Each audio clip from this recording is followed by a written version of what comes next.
Yeah! 2 సంఘటనలు జరుగుతున్నాయండి. ఒకటి 40 మంది మావోయిస్టులు ఆల్రెడీ మన డీజీపీ శివధర్ రెడ్డి ఎదురుగా లొంగిపోయారని చెప్తున్నారు. వాళ్ళని 2:30 గంటలకి ప్రెస్ ముందు ప్రవేశపెట్టే అవకాశం ఉంది ఈరోజు. సో అదొక సంఘటన. రెండవది బీజాపూర్‌లో ఒక ఎన్‌కౌంటర్ జరిగింది. ఆ ఎన్‌కౌంటర్‌లో మావోయిస్టులు.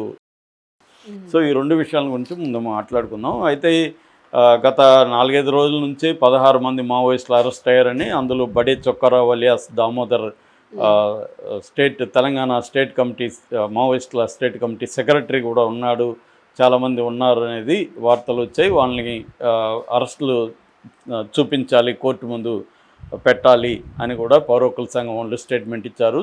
అవకాశం ఉంది ఫేక్ ఎన్కౌంటర్లు అనేసి. అయితే అప్పుడే నేను చెప్పాను, వాళ్ళు నాకు తెలిసి వాళ్ళు అరెస్ట్ కాదు, అది సరెండరే. కానీ సరెండర్ అయిన వాళ్ళని ఇమ్మీడియట్గా పెట్టరు. ఎందుకంటే ఎప్పుడైనా ఒకరో ఇద్దరు వచ్చి సరెండర్ అయినా అప్పుడు ఏం చేస్తారంటే పోలీసులు వాళ్ళ దగ్గర నుంచి మ్యాక్సిమం సమాచారాన్ని తీసుకుంటారు ఫస్ట్. అంటే వాళ్ళు ఎవరు, ఏ ఏరియాలో పనిచేశారు, తర్వాత వాళ్ళకి తెలిసిన ఇప్పుడున్న మావోయిస్టుల వివరాలు ఏంటి, ఏ ఏరియాలో ఉన్నారు మావోయిస్టులు, ఇవన్నీ వాళ్ళు మ్యాక్సిమం సమాచారం లాగుతారు. అట్లాగే మీకు తెలిసిన వాళ్ళని ఇంకొంతమందిని సరెండర్ చేయించండి అని చెప్పి కూడా వాళ్ళ మీద ప్రెజర్ చేస్తారు. సో అంటే మ్యాక్సిమం ఎక్కువ మందిని సరెండర్లు చూపిస్తే బాగుంటుంది అనుకుంటారు. ఇక్కడ ఏంటంటే కాంపిటీషన్ ఉంటుంది. మన స్టేట్లో మనం ఎంతమందిని సరెండర్ చేయించాము అనేది పోలీసులకి రికార్డులకి ఉపయోగపడుతుంది. గవర్నమెంట్కి కూడా, ఇక్కడ కాంగ్రెస్ గవర్నమెంట్ కాబట్టి మార్కులు కొడదామని రేవంత్ రెడ్డి కూడా అనుకుంటాడు. సో పెద్ద నాయకుల్ని నేను సరెండర్ చేయించాను అంటే వీళ్ళకి కొంత అమిత్ షాను వీళ్ళ దగ్గర నుంచి అభినందనలు కూడా ఉంటాయన్నమాట. బాగా పనిచేస్తున్నారు మీరు ఈ ఆస్పెక్ట్లో అనేసి. సో ఇవన్నీ పనిచేస్తుంటాయి. అందుకని మావోయిస్టులు వెళ్ళి ఒక 10 మంది సరెండర్ అవుదామంటే ఇమ్మీడియట్గా ఏమీ సరెండర్ ప్రకటించరు, ఇవన్నీ చేస్తారు. దానికి కొంత టైం పడుతుంది. సో సరెండర్ అనేది మనం అనుకుంటాం, కానీ ఈరోజు సరెండర్ అయ్యారంటే దానికి ఒక కనీసం 1-2 months ముందు నుంచి ప్లానింగ్ ఉంటుంది. ఎవరి ద్వారా సరెండర్ అవ్వాలి, ఎక్కడ సరెండర్ అవ్వాలి, సరెండర్ అయితే ఏమేమి జరుగుతుంది, సరెండర్ అయినాక మన పరిస్థితి ఏంటి, ఇవన్నీ చూసుకొని వాళ్ళు ఎక్కడ ఏరియాలో నుంచి అక్కడ నుంచి సేఫ్ ట్రావెల్ అవ్వాలి. ఎందుకంటే మధ్యలో ఇంకేదో కూమింగ్ ఆపరేషన్లో. సో రకరకాల రిస్కీ వ్యవహారం. సరెండర్ అనేది కూడా అంత ఈజీ వ్యవహారం కాదు. That is also life and death risky చాలాసార్లు.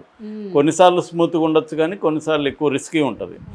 సో అందువల్ల అరెస్ట్ అయ్యారని చెప్పారు. ఇప్పుడు నేను మొన్న చెప్పినట్టుగానే ఇంకొంతమందిని కూడా రప్పించుకొని మొత్తంగా 40 మందిని ఈరోజు చూపిస్తున్నట్టుగా అర్థమవుతుంది.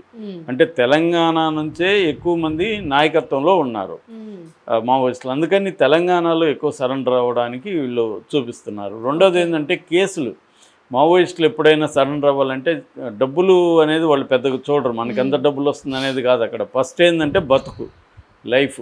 ఇప్పుడు ఇక్కడ ఉంటే చనిపోతామని షూర్గా తెలుసు, అందరికీ తెలుసు. మావోయిస్టులు అనే పార్టీలో చేరతారు, కానీ ఉద్యమం చేసే పరిస్థితి కూడా లేదు.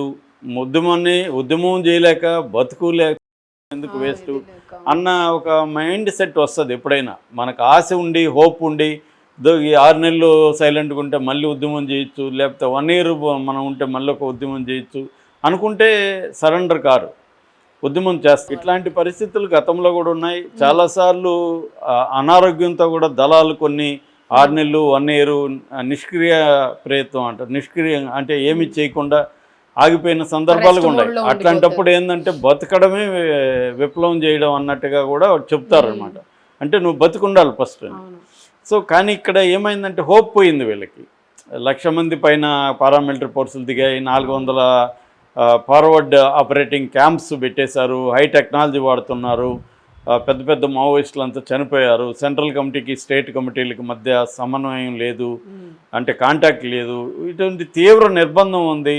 ఖచ్చితంగా చేస్తారు తప్ప ఉద్యమం ముందుకెళ్ళదు. సో ఎందుకు ఇలాంటి దీంట్లో ఉండి కనీసం మనం ఉన్న ప్రాణాలతో వెళ్దాం, మనం బతుకుంటే ఇంకేదో పద్ధతిలో మనం ప్రజలకు చేయొచ్చు అన్న పద్ధతిలో చాలామంది సరెండర్ అయిపోతున్నారు. కాకపోతే ఇక్కడ ప్రాబ్లం ఏంటంటే ఆయుధాలతో సరెండర్ కాకపోతే కూడా వీళ్ళు ఒప్పుకోవట్లేదు. గవర్నమెంట్ ఆయుధాలతోనే సరెండర్ చేసి అంటున్నారు. కాబట్టి ఇప్పుడు ఆయుధాలతోనే సరెండర్ అవ్వాలని పరిస్థితి ఏర్పడింది. సో అలాగే చాలామంది ఆయుధాలతో సరెండర్ అయిపోయి మిగతా వాళ్ళని కూడా సరెండర్ అవ్వమని అంటున్నారు. కానీ దీని పట్ల వ్యతిరేకత వస్తుంది చాలామందిలో. బయట ఉండి మావోయిస్టు సింపథైజర్లుగా ఉన్న వాళ్ళకి ఇది నచ్చట్లేదు. మీరు ఎందుకు సరెండర్ అయిపోతున్నారు ఇలాగ ఆయుధాలతో, కొద్ది రోజులు ఎక్కడో ఉండి బతకచ్చు కదా అంటే ఒక హోప్ని మీరు దెబ్బతీసేస్తున్నారు. ఇన్ని రోజులు మీరు పనిచేశారు, బాగానే ఉంది. కానీ ఇలాగా వచ్చి ఇట్లా సరెండర్ అయిపోయి పోలీసులు చెప్పినట్టు అంతా మీరు చేయడం అనేది కరెక్ట్ కాదనేది వీళ్ళ అభిప్రాయం. సరే, అది మంచి చెడులు పక్కన పెడితే మనం ఇక్కడ కూర్చొని జడ్జి చేయలేము అనేది నా అభిప్రాయం. ఎందుకంటే వాళ్ళు పోరాటంలో ఉన్నారు, వాళ్ళు ఎక్కడ వాళ్ళకి మనం ఎంత ఇది ఉన్నా కూడా మనకు అర్థం కాదు సిచ్యువేషన్.